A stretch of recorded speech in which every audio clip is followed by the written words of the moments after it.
নমস্কাৰ ষ্টুডেণ্টছ, তোমালোক সকলোকে মোৰ ক্লাছলৈ স্বাগতম জনাইছোঁ। ক্লাছ 10ৰ এক্সাৰচাইজ 1.1টো লৈ আহিছোঁ।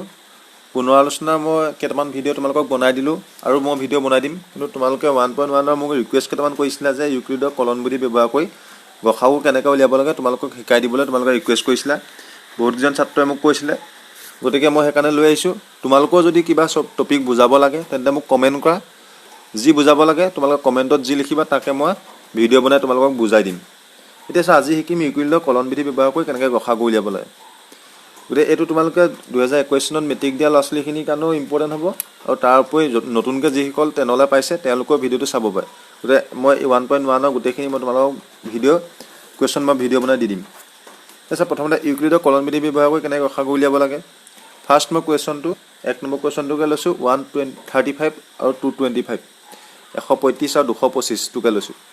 চবৰে একেটা ষ্টাইলে এইটো শিকি দিলে তোমালোকে কৰিব পাৰিবা। এতিয়া চোৱা, প্ৰথমতে আমি চাম 135 আৰু 225ৰ ভিতৰত ডাঙৰ কোনটো।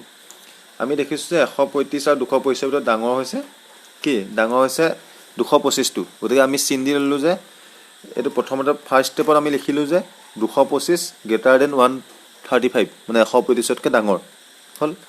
তাৰপৰা আমি লিখিম ইউক্লিডৰ বিভাজন প্ৰমেয়কে আমি কি কৰিম, এই দুইটা সংখ্যাৰ ওপৰত প্ৰয়োগ কৰিম। 225 আৰু 135ৰ ওপৰত আমি ইউক্লিডৰ বিভাজন কলন বিধি আমি যদি প্ৰয়োগ কৰোঁ, তেতিয়া কি কৰিম চোৱা, আমি সৰুটোৱে সদায় ডাঙৰটো হৰণ কৰি দিম, মানে 135 225ক হৰণ কৰি দিম। মই ছাইডত তোমালোকক হৰণটো দি দিছোঁ, এইটো ছাইডত হৰণটো দিছোঁ, তোমালোকে ধৰিব পাৰিছে চাগে।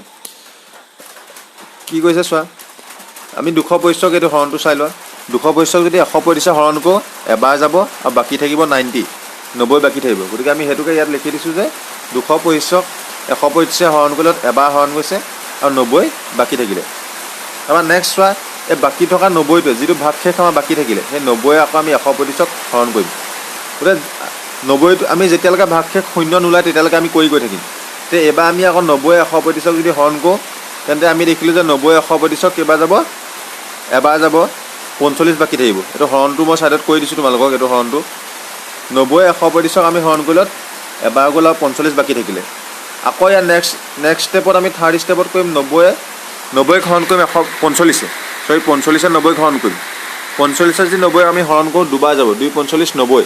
গতিকে যে তৃতীয় পৰ্যায়ত দেখিলোঁ যে শূন্য বাকী থাকিলে, মানে ভাগশেষটো শূন্য হ'ল। গতিকে আমি ভাগশেষ শূন্য হোৱালৈকে এনেকৈ কৰি গৈ থাকিব লাগিব। গতিকে ভাগশেষ শূন্য হোৱালত আমি গম পালোঁ যে ভাজক 45, ভাজক কেতিয়া আছিলে 45 হওঁতে ভাগশেষ শূন্য হৈছে। গতিকে আমি লিখিম যে 135 আৰু 225 গসাগু তেতিয়াহ'লে 45। এতিয়া লিখাখিনি তোমালোকে লিখি ল'বা, কিন্তু মই কেনেকৈ কৰিব লাগে মোটামুটি তোমালোকক মই বুজাই দিলোঁ। গতিকে আমি প্ৰথমতে কি কৰিম, ডাঙৰ সংখ্যাটো দুইটাৰ ভিতৰত ডাঙৰ কোনটো বাছি ল'ম। গতিকে ডাঙৰ সংখ্যাটোক সৰু সংখ্যাটোৱে হৰণ কৰিম, হৰণ কৰি যিটো বাকী থাকে আকৌ বাকী থকাটোৱে আকৌ ভাজকটোক হৰণ কৰিম, তাৰপৰা আকৌ বাকী থকাটোৱে ভাজকটোক হৰণ কৰিম। লাষ্টত যেতিয়ালৈকে ভাগশেষ শূন্য নোলায় তেতিয়ালৈকে আমি কৰি গৈ থাকিব লাগিব। আৰু ভাগশেষ শূন্য যি ভাজক হওঁতে ভাগশেষ শূন্য ওলায়, সেই ভাজকটোৱে হৈছে তাহাঁত দুয়োটাই গসাগু। নেক্সট মই তেতিয়া তোমালোকক এই 2 নম্বৰটো কৰি থোৱা, 2 নম্বৰটো তোমালোকে চাবা, কৰি পেলাই মোৰ লগত হৈছিলে মিলাই চাবা। 2 নম্বৰটো আৰু 3 নম্বৰটো এইটো 2 3 মই কৰি থোৱা আছে, তোমালোকে কৰি পেলাই মোৰ লগত মিলাই চাবা। হ'ল, এইটো 2 নম্বৰ, এইটো 3 নম্বৰটো, এইটো 3 নম্বৰ উত্তৰটো 51 ওলাইছে, এইটো 4 নম্বৰটো। হ'ল, তোমালোকে কৰি মোৰ লগত মিলাই চাবা, মই পটাপট তোমালোকক দি দিছোঁ। এইটো 5 নম্বৰটো, মই যেনেকৈ শিকাইছোঁ তেনেকৈ তোমালোকে কৰি চালেই হ'ব।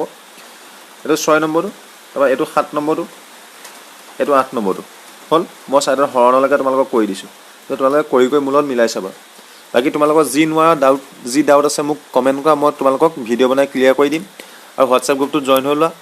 আৰু মই প্ৰত্যেকটো লেচনৰ ইম্পৰ্টেণ্ট যিবোৰ পৰীক্ষাত আহিব পৰা সম্ভাৱনা আছে, মেট্ৰিকতে হওক বা তোমালোকৰ টেষ্টত হওক বা তোমালোকৰ ইউনিট পৰীক্ষা হওক, যিহতে নাহওক, মই প্ৰত্যেকৰ ওপৰত ভিডিঅ' বনাই দিম। তোমালোকে মোৰ চেনেলটো ছাবস্ক্ৰাইব কৰি ৰাখা, লগৰখিনিৰ লগত যিমান পৰা শ্বেয়াৰ কৰি দিয়া, নতুন ষ্টুডেণ্টখিনি লগৰ সকলোৰে লগত শ্বেয়াৰ কৰি দিয়া, যাতে সকলোৱে এইটো ইয়াত ক্লাছ কৰি পঢ়িব পাৰে। আৰু ভিডিঅ'টো শেষলৈকে চোৱাৰ বাবে বহুত বহুত ধন্যবাদ। যদি ভিডিঅ'টো ভাল লাগিলে লাইক কৰিবা। জয় হিন্দ, জয় অসম।